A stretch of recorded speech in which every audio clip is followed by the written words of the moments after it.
Le Fouta Diallo, berceau d'une grande civilisation ouest-africaine.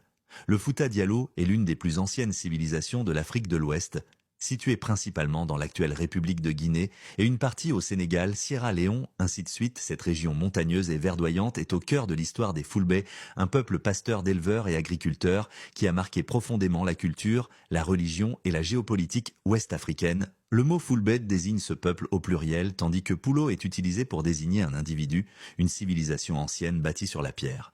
Contrairement à certains préjugés qui considèrent les sociétés africaines anciennes comme uniquement orales et nomades, le Fouta Diallo offre un contre-exemple impressionnant. Selon la tradition écrite et certaines recherches historiques, cette civilisation était dotée d'infrastructures impressionnantes, réalisées en pierre, taillées à l'image des anciennes civilisations de la vallée du Nil. Des monuments gigantesques ont été édifiés dans cette région, souvent sculptés à même la roche. Des galeries souterraines parcouraient les collines du Fouta Diallo, servant à la fois d'habitation, d'abri de réserve et de voie de communication. Ces réalisations architecturales témoignent d'un savoir-faire ancien, de connaissances avancées en géologie, en ingénierie et en organisation sociale.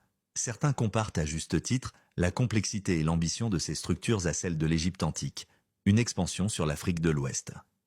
Le Fouta Diallo ne se limite pas à un simple territoire local. Historiquement, son influence s'est étendue à une grande partie de l'Afrique de l'Ouest jusqu'au Soudan. Grâce aux Fulbes, les Fulbes ont fondé plusieurs royaumes et théocraties qui ont marqué l'histoire du Sahel et de l'Afrique de l'Ouest jusqu'à Soudan. Parmi les plus célèbres, on peut citer Fouta Diallo. Le Fouta Toro, couvrant Sénégal et Mauritanie, est un autre centre important de culture et de religion musulmane. Le Fouladou, couvrant des régions actuelles du sud du Sénégal et de la Guinée-Bissau, le Massina au Mali, une véritable puissance au XIXe siècle, dirigé par Sékou Amadou, le Bundu, entre le Sénégal oriental et le Mali Liftako, moins connu mais également d'origine Fulbe Sokoto, au Nigeria, fondé par Ousmane Danfodio, un érudit et chef militaire, Pulo Adama Hawa, également fondé par les Fulbes. Les Fulbes sont le peuple aborigène et bâtisseur de l'Afrique. Contrairement à une vision coloniale qui voit les Fulbes comme de simples pasteurs nomades venus du nord ou de l'est, plusieurs sources écrites soutiennent qu'ils sont autochtones et même aborigènes d'Afrique. Ces sources décrivent les Fulbe comme les premiers occupants de plusieurs territoires dotés d'une langue riche, le Pulaar ou Fulfulde, et d'une culture ancienne profondément ancrée dans les régions d'Afrique. Ils sont également parmi les premiers peuples à avoir fondé des royaumes théocratiques basés sur la justice, la connaissance et la solidarité. Le code d'honneur des Fulbéchés, appelé Pulaku, est encore aujourd'hui un fondement moral important pour toute la communauté Fulbesi. Héritage et reconnaissance. Aujourd'hui, l'histoire du Fouta Diallo et des royaumes Fulbes mérite une plus grande place dans les récits historiques africains.